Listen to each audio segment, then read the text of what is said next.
अभी हमने मीडिया की तरफ से एक पक्ष जाना, संस्था की तरफ से जाना। अब मैं अविनाश काकड़े जी को आमंत्रित करना चाहता हूं। किसान अधिकार अभियान वर्धा से वे हैं और वे भी जो पक्ष रखेंगे वो नीतिगत मामले में, खासकर नीतियों के कन्वर्जेंस के रूप में शायद बहुत महत्वपूर्ण पहलू होगा। मुख्यतः जो खेती का जो सवाल है जिस पर हम कल से बात कर रहे हैं, खेती पर आधारित समाज व्यवस्था और खेती, बहुत संक्षिप्त में बात करनी है, इसलिए बहुत शॉर्ट इसमें बात करूँगा। जो नीतियों की बात आई है, तो खेती का मतलब यह है कि ग्रामीण क्षेत्र के लोगों की आर्थिक और सामाजिक स्थिति में सुधार होना चाहिए, ये एक बात हम मानते हैं। दूसरी बात ये हम मानते हैं कि लोगों को पोषक अन्न मिलना चाहिए, ये बात हम मानते हैं दूसरी। और फिर तीसरी हम मानते हैं कि हमारी जो जल, जंगल, ज़मीन और पर्यावरण है उसका संरक्षण हो। इन तीन चीज़ों के बेस पर हम लोग कृषि विकास की बात कर रहे हैं। देश की आज़ादी के समय भी इन सब बातों को ध्यान में रखकर ही कानून बने थे। हमारे यहाँ खेती सुधार की भी जो बात हुई थी, तो खेती सुधार में भी यही बात मानी गई थी। मुख्यतः ये माना गया था कि जो ज़मींदारी के कानून हैं, जमींदारी है, उसको ख़त्म किया जाए। एक तो ये उद्देश्य था। दूसरा, कृषि के उत्पादन में बढ़ोतरी लाने की ज़रूरत थी, वो एक काम इसमें किया गया था। तीसरा ये था कि गाँव में सामाजिक स्तर पर जो शोषण हो रहा था, वो शोषण से गाँव को मुक्त किया जाए, ये बात भी उसमें की गई थी। इसलिए हम देखते हैं कि पिछले 75 वर्षों में आज़ादी और उसके बाद में लोकतंत्र लागू होने के बाद जब हमने संविधान लागू किया, तो हमारे यहाँ जब पहला अमेंडमेंट जब कॉन्स्टिट्यूशन में हुआ था, तो उसमें 9th शेड्यूल इसी के बेस पर जुड़ा था। क्योंकि जब ज़मींदारों के खिलाफ कानून बनने लगे, तो पहला केस जब सुप्रीम कोर्ट में गया था, तो उसके खिलाफ में ही फिर 9th शेड्यूल लाना पड़ा अपने को। फर्स्ट अमेंडमेंट हुआ था ताकि खेती के कृषि को हमने प्राथमिकता देने की बात कही गई थी।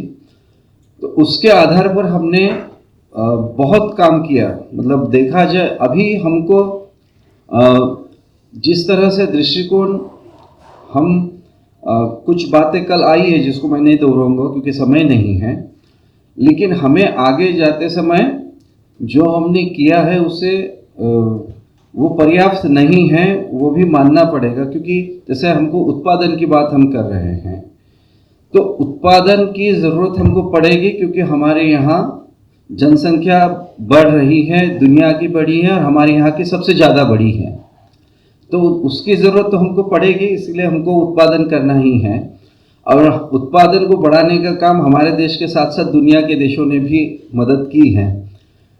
दुनिया के देशों में तुलना अगर हम करेंगे चाइना से या अमेरिका से हमारे देश की, तो हमारा उत्पादन हमने 50 मिलियन टन से 325 मिलियन तक लेके गए हैं।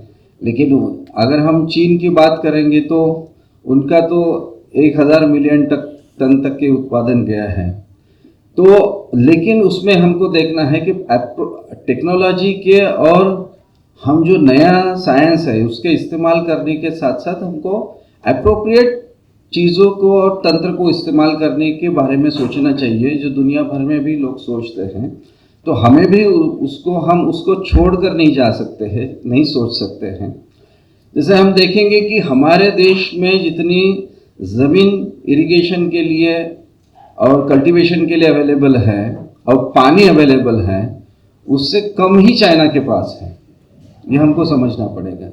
लेकिन हमसे ज़्यादा अब आज अगर हम 2500 किलो उत्पादन पर हेक्टेयर से अगर निकालते हैं, वही चाइना में हम देखते हैं कि वो करीब 6,500 किलो उत्पादन का निर्माण करते हैं। तो हमसे बहुत ज़्यादा उन्होंने उत्पादन कर लिया है या फिर वो आगे बढ़ रहे हैं, लेकिन हमसे बहुत कम पानी का इस्तेमाल वो करते हैं, हमसे बहुत कम खाद का इस्तेमाल वो करते हैं। आजकल हम बात कर रहे थे, इसलिए अभी आज की दृष्टि से हमको जब हम बात इन सब होलिस्टिकली बात कर रहे हैं, तो उसमें 2-3 चीज़ें जो पॉलिसी के लेवल पर भी हमको समझने की, बताने की और पुरस्कृत करने की भी ज़रूरत है। उसमें एक तो समझना पड़ेगा कि जो हम पोषण की बात कर रहे हैं, तो सबसे पहले पोषण की बात जहां हमको उसको टेस्ट करने की ज़रूरत है। तो जैसे बात सरकारें करती तो है, लेकिन उसका इम्प्लीमेंटेशन जिस तरह से होना चाहिए वो नहीं होता है। जैसे हमारे यहाँ हमने कहा था कि जमीन के स्वास्थ्य को जांचने का जो कार्ड है, सॉइल हेल्थ टेस्टिंग कार्ड जो है, तो सॉइल टेस्टिंग कार्ड जो है उसकी बात तो कही गई, लेकिन वो सॉइल टेस्टिंग कार्ड भी, सॉइल हेल्थ टेस्टिंग कार्ड और सॉइल को टेस्ट करने के लिए जो लेबोरेटरी चाहिए, और जो जिस तरह से हम कहते थे कि हमारे देश में 2014 के बाद मोबाइल सॉइल टेस्टिंग लैब चलेगी, अभी तक पिछले 10 वर्षों में एक भी मोबाइल सॉइल टेस्टिंग लैब हमारे देश में नहीं बढ़ी है, जिसकी जरूरत है। क्योंकि जब तक आप जब हम अब हम जब कहते हैं कि मेरे खेती में मैं अगर रासायनिक खाद डाल रहा हूं और उससे मेरी खेती खराब हो रही है और उसकी ऑर्गेनिक खाद डालने से अगर ठीक हो रही है, तो हमको टेस्ट करके लोगों के सामने बताना पड़ेगा। लेकिन लोगों के लिए वो पर्याय उपलब्ध नहीं है आज हमारे पास जो है। तो आज पॉलिसी के लेवल पे हम जब सोचते हैं तो उसको जो बहुत जरूरी है कि हर किसान को अपने खेत की मिट्टी जो है वो हर साल उसका स्वास्थ्य किस लेवल पे है उसको जांचने का तरीका उसके बहुत नजदीक होना चाहिए। इसलिए हम मोबाइल टेस्टिंग लैब की बात तो कर रहे थे, आज हमारे यहाँ पे तहसील लेवल पर भी सॉइल टेस्ट करने का कोई तरीका नहीं है या फिर लेबोरेटरी नहीं है। डिस्ट्रिक्ट लेवल पे जो होती है वो लैब में तो लोग जाते हैं, कभी उसको उसका रिपोर्ट ही नहीं मिलती है। तो हमको एक देखना होगा कि देश के स्तर पर सरकार ने जिस बात को मान्य किया है, लेकिन उस बात को लोगों तक पहुंचाने के लिए जो गति चाहिए थी, उस पर जो अमल करने की जो गति चाहिए थी, वो नहीं होने के कारण हम देख रहे हैं कि जमीन का स्वास्थ्य जो है वो एक्चुअल में हर किसान को जो पता होना चाहिए। उसके अलावा हम एप्रोप्रिएट टेक्नोलॉजी की जो बात कर रहे हैं कि हम अपने जमीन को समझ ले, उसकी उत्पादकता को समझ ले, उसकी क्षमता को समझ ले, उसके पोषण उसमें कितना है, पोषण की क्षमता कितनी है, वो हमको उसमें से आनी चाहिए।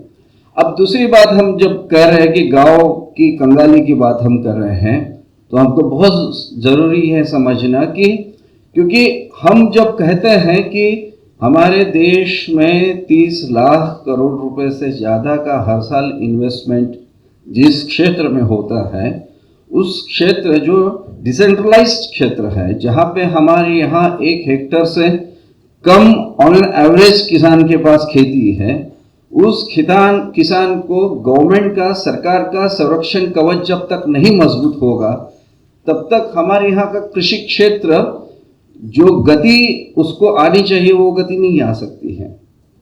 जैसे कि एमएसपी की बात इसलिए ज़रूरी है, आज हम अगर 23 उत्पादों के लिए ही एमएसपी देते हैं, तो आज जिन वस्तुओं के लिए एमएसपी की ज़रूरत है, आज जिस दुनिया को हमारे देश में अगर तिलहन और दलहन की आज भी हमको इंपोर्ट करना पड़ता है, आयात करना पड़ता है, तो पहले सरकार को ये देखना पड़ेगा कि अगर हम तिलहन और दलहन के मामले में अगर स्वावलंबी होना है, हमारे यहाँ इतना उत्पादन अगर निर्माण करना है, तो पहले जो तिलहन और दलहन के उत्पादक काश्तकार है उनको उनके उत्पादन के खर्चे के मुताबिक उनको दाम तो मिले, और अगर वो उत्पादन करते हैं तो उस उत्पादन को बाजार में या फिर गवर्नमेंट के पॉलिसीज के अंतर्गत खरीद की, मार्केट की व्यवस्था उपलब्ध की जाए।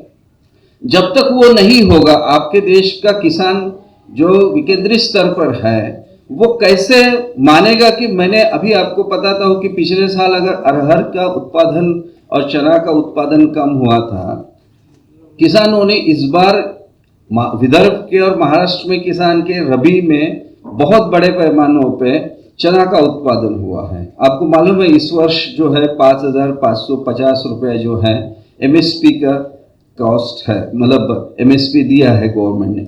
आपको मैं बताता हूँ विदर्भ के एक भी मंडी में 5,000 से ऊपर चना को भाव नहीं है। जबकि एमएसपी का दाम 5,550 रुपया है और एक भी जगह पे सरकार का खरीद केंद्र नहीं है। तो एमएसपी के लिए जो दिल्ली में आंदोलन चल रहा है वो क्या कह रहे हैं कि एमएसपी के बेस पर उसको कानून बनाना चाहिए। जब आप नहीं खरीद सकते हो तो कानून बना सकते हो, कानून बना सकते हो तो जो ट्रेडर खरीद करेगा उसको हम कानून के तहत रोक सकते हैं। सरकार ये तो कह सकते है कि सरकार की क्षमता नहीं है खरीद करने की, लेकिन जो ट्रेडर खरीद करेगा वो एमएसपी के नीचे नहीं खरीद करेगा। तो ये बात तो कम से कम मतलब कानून का अगर कानून बाकी चीजों के लिए है तो कानून किसान की संरक्षण के लिए भी तो काम कर सकता है। तो इसलिए एमएसपी, क्योंकि मिनिमम सपोर्ट प्राइस जब तक नहीं होगा, अगर हम कहेंगे कि हम किसानी में उत्पादन कर रहे हैं लेकिन हमारा पैसा बच नहीं रहा है, तो जब तक एमएसपी के तहत, और जैसे स्वामीनाथन साहब ने कहा था कि C2 + 50% की जो बात कही थी उन्होंने एमएसपी तय करते समय, तो वो आधार ही यह था कि उसमें सारी चीजें जो खर्च होती है कोई उत्पादन लेते समय, तो उसका खर्च का एक निश्चित अंदाजा लगाया जाए। हमारे देश में तो उत्पादन के जो जांच करने की एजेंसियां हैं वो भी व्यवस्थित काम नहीं करती हैं, और नुकसान जांचने की एजेंसियां हैं वो भी बराबर काम नहीं करती हैं। सरकार ने हमारे यहाँ 1985 में पहली बार क्रॉप इंश्योरेंस लाया गया, उसको फसल बीमा जिसको हम कहते हैं, इंटीग्रेटेड क्रॉप इंश्योरेंस की तौर पर लाया गया। उसको 99 में अपन ने नेशनल क्रॉप इंश्योरेंस करके थोड़े सुधार करके लाए। अब 2016 में जब प्रधानमंत्री मोदी साहब आए, उन्होंने कहा पीएम फसल बीमा योजना, नाम हम बदलते गए। अब ये वो कहते थे कि 1 माह के भीतर आपके नुकसान मिल जाएगा। अब हमको कुछ मालूम ही नहीं है। आपको मालूम है पिछले साल 15,000 करोड़ रुपया उन्होंने नेशनल लेवल पे फंड एलोकेट किया था। और आपके लिए मैं जानकारी दे दूं कि 2016 में जब बीमा योजना हमारे यहाँ आई, फसल बीमा योजना, तो ये माना जाता था कि 50% जो उसका नुकसान भरपाई जो है वो राज्य सरकार उठाएगी और 50 सरकार केंद्र सरकार उठाएगी। अगस्त 2020 का गवर्नमेंट का जीआर है केंद्र सरकार का, उन्होंने कहा, अभी केंद्र सरकार ने कहा कि अभी बीमा योजना के लिए केंद्र सरकार केवल 30% मदद करेगी और 70% मदद जो है स्टेट गवर्नमेंट को करना पड़ेगा। ये किस हमको नहीं मालूम होता है। तो ये गवर्नमेंट ने, केंद्र सरकार ने 50% का अपना हिस्सा 30% कर दिया है और स्टेट गवर्नमेंट के ऊपर वो पूरी की पूरी जो योजना लाद दी है। दूसरा यह है कि जब हम प्रीमियम भरते हैं 10% हमारे यहाँ प्रीमियम में से 1.5% हिस्सा जो है 2%, 1.5 से 2% हिस्सा किसान का होता था, 8.5 से 8.5% जो है प्रीमियम गवर्नमेंट भरती थी। वही होता है प्रीमियम का हिस्सा, उसी में से बीमा आपका सैंक्शन होता है, उसी पैसे में से। अब वो योजना ऐसी है, आपको मैं बताऊं कि 10%, एक भी साल ऐसा नहीं है कि कितना भी अकाल आ जाए, कितना भी नुकसान हो जाए आपका। अभी ऐसा होता है कि सारे के सारे लोग बीमा के लिए अप्लाई किया जाता है सरकार के द्वारा, क्योंकि हमारे यहाँ तो 1 रुपए में बीमा का किया है, तो 10% पूरा के पूरा पैसा गवर्नमेंट भरती है। 5,500 करोड़ रुपए के आसपास महाराष्ट्र सरकार ने बीमा की रकम कंपनियों को भरी। 10 कंपनियां हमारे यहाँ हैं। 5,500 करोड़ में से 500 करोड़ का भी बीमा की रकम किसानों को नहीं मिली है अब तक के। ये फैक्ट है। तो सारे स्टेट में होता है ये। तो आपको बीमा की योजना किसानों के नाम पर कंपनी और मंत्रियों को खाने की योजना है। पैसा जो है वो अगर किसान के नाम से आ रहा है तो किसान को जब नुकसान हो रहा है तो उसको उसका फायदा मिलना चाहिए। वो सुरक्षा कवच है जो हम कहते थे। लेकिन कवच कैसे सैंक्शन होगा, आपको मैं बताता हूं। आपने अगर बीमा योजना की स्कीम पढ़ लीजिए, 15-20 पन्नों की स्कीम है वो, नेशनल प्रधानमंत्री स्कीम। उसमें कहते हैं उन्होंने एक थ्रेशोल्ड उत्पादन रखा है। थ्रेशोल्ड उत्पादन होता है कि 7 साल का एवरेज उत्पादन, उसका 70%। अब पहले तो 7 साल का एवरेज ही कम हो जाता है, क्योंकि वो मैक्सिमम उत्पादन नहीं होता, वो एवरेज होता है, और एवरेज के 70% उत्पादन जो है वो थ्रेशोल्ड उत्पादन आपने मान लिया है। उसमें से उन्होंने कहा कि 50% से कम उत्पादन होगा तो आप बीमा के लिए इलिजिबल होते हो, सैंक्शन नहीं होता, इलिजिबल होते। मतलब ऐसा मान लो कि हमारे यहां 10 क्विंटल 1 एकड़ में उत्पादन की क्षमता है, तो कभी वो 10 क्विंटल ऐसा है कि मैक्सिमम क्षमता अगर खेत की 12 क्विंटल की है, 8 क्विंटल कभी होता है, 9 क्विंटल होता है, कभी 12 क्विंटल होता है, कभी 10 होता है, तो एवरेज वो 10 क्विंटल हो गया 7 साल का। और 10 क्विंटल अगर 7 साल का एवरेज हो गया तो उसका 70% 7 क्विंटल हो गया। उससे 50% से कम, मतलब 3.5 क्विंटल से कम अगर उत्पादन होता है तब आप भी, मतलब आपके खेत की क्षमता है 12 क्विंटल, आपको बीमा के लिए एलिजिबल होने के लिए 3.5 क्विंटल से कम उत्पादन होना पड़ेगा आपका। तब तो मतलब अगर आपको 4 क्विंटल उत्पादन होता है, आपके खेत की क्षमता 12 क्विंटल है, तो 4 क्विंटल उत्पादन होने के बाद अपन बीमा के लिए एलिजिबल नहीं हो सकते, आप समझ लो। और दूसरा ये कहा है कि जो 100% पैसा जब भरते हैं कंपनी के पास प्रीमियम का, तो अगर समझ लीजिए 100 रुपया भरा है तो ऐसी है उसमें सेक्शन ये कहता है कि 20% पैसा मेंटेनेंस के लिए जाएगा कंपनी को, तो वो रहेगा 80 रुपया। आपको बता दूं कि 400 करोड़ रुपए के बीमा का हमारे यहां से पिछले एक जिले से गया। अब 400 करोड़ गया, मतलब उसका 20% कितना हुआ, 80 करोड़ रुपया हुआ। 80 करोड़ रुपए का जिले में एक ऑफिस भी नहीं है बीमा की कंपनी का। 80 करोड़ रुपए का क्या खर्चा है भाई आपको 6 माह के लिए बीमा को ये करने के लिए? 80 करोड़ रुपए गए तो एक जिले से आपका जा रहा है, मुझे मालूम है आप आ गए उठ के, तो मैं इसलिए बता रहा हूं कि इन सब ये जो चीजें हैं, तो मतलब ये मैं एक बात बता देता हूं आपको, जरूरी है समझने की दृष्टि से कि कहां कहां जो पॉलिसीज बनती है उसमें लूपहोल्स कहां होते हैं, और उसकी वजह से फिर हमको लगता है कि शहर के लोगों को लगता है कि इतना पैसा तो दिया जा रहा है, पहुंच नहीं रहा है लोगों के पास, कहां गायब हो रहा है। तो 80%, और उसमें यह कहते हैं कि जब मेरी फसल जो है, नियम यह है कि जून जुलाई में फसल आपकी बुआई होती है, बुआई होने के और बीमा निकालने के बाद 31 जुलाई तक के बीमा की लास्ट डेट होती है। आपके खरीफ की बीमा जब निकालते हैं उसके 45 दिन के दरमियान अगर एक्सीडेंट होता है, प्रॉब्लम होता है, तो वो ये कहते हैं कि 80% जो बीमा 100 में से 80 रुपए है, उसमें से 20 रुपए के सैंक्शन हो सकता है। अनुभव यह है कि जब पहले 45 दिन के भीतर अगर आपकी फसल किसी ड्रॉट के कारण हो या फिर ज्यादा पानी आने के कारण कुछ भी हो, आपकी जब फसल जुलाई अगस्त में चली जाती है तो 100% जाती है उसमें, क्योंकि जुलाई और अगस्त में बारिश इतनी होती कि बाद में फिर आप दूसरी फसल के लिए तैयारी नहीं कर सकते आप। तो जब आपकी फसल शुरू में जाती है 45 दिनों के भीतर, तो आपकी पूरी फसल जाती है। बीमा की स्कीम का नियम यह कहता है आपको कि आपके फसल के 20% तक के आपको मिलेगा, और 20% तक का वो पैसा जो मैंने आपको बताया कि वो उम्रठा उत्पादन के हिसाब से वो आएगा। तो आप देखते हैं कि आपका 100% नुकसान होने के बाद भी 1 एकड़ का अगर सैंक्शन होता है तो 2-3 हजार रुपए आपको मिल सकता है, और 50,000 रुपए का बीमा का कवच होता है। 50,000 रुपए के कवच में से आपका अगर 100% नुकसान होता है तो 3,000 रुपए मिलने की संभावना है।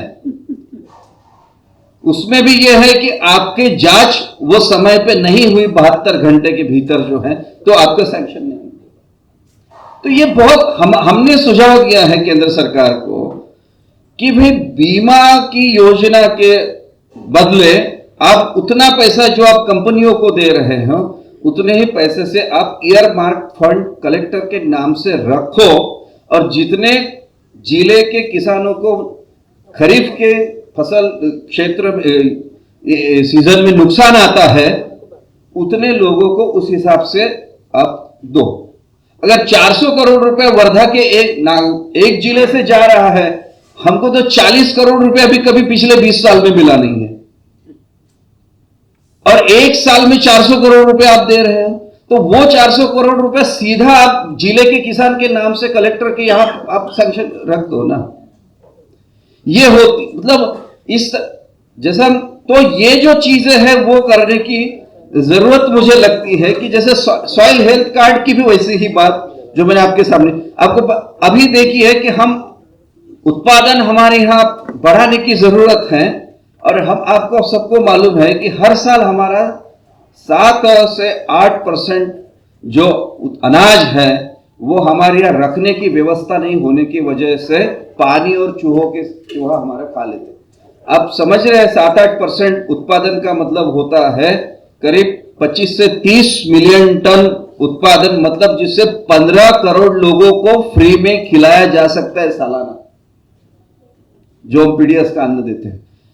अब अगर इतने मेहनत से अगर अनाज का उत्पादन हम कर रहे हैं और 25 से 30 मिलियन टन उत्पादन को हम चूहों को और पानी में बहा के दे जा रहे हैं, तो इसमें जो सुधार करने की, इसमें जो अपने को पैसा डालने की जरूरत है या पॉलिसी के तहत इसको खड़ा करने की जरूरत है कि हमारे यहां का किसान एक दाना भी अगर पैदा करता है तो उसकी सुरक्षा करने का पूरी जिम्मेवारी गवर्नमेंट की होनी चाहिए। ये हमारी मांग होनी चाहिए।